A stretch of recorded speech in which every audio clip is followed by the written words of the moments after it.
மத்தேயு எழுதிய நற்செய்தியிலிருந்து வாசகம். அதிகாரம் 18, இறை வசனங்கள் 12 தொடங்கி 14 முடிய. அக்காலத்தில் இயேசு தம் சீடரை நோக்கி கூறியது: இந்த நிகழ்ச்சியை பற்றி நீங்கள் என்ன நினைக்கின்றீர்கள்? ஒருவரிடம் இருக்கும் 100 ஆடுகளில் ஒன்று வழி தவறி அலைந்தால் அவர் 99 ஆடுகளையும் மலைப்பகுதியில் விட்டுவிட்டு வழி தவறி அலையும் ஆட்டை தேடி செல்வார் அல்லவா?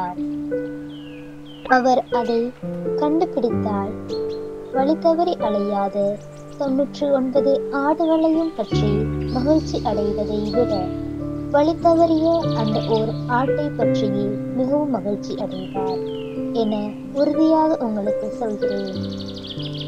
அவ்வாறு இச்சிறியோருள் ஒருவர் கூட நெறி தவறி போகக்கூடாது என்பது உங்கள் விண்ணக தந்தையின் திருவுளம். இது கிறிஸ்து வழங்கும் நற்செய்தி. கிறிஸ்துவே உமக்கு புகழ்.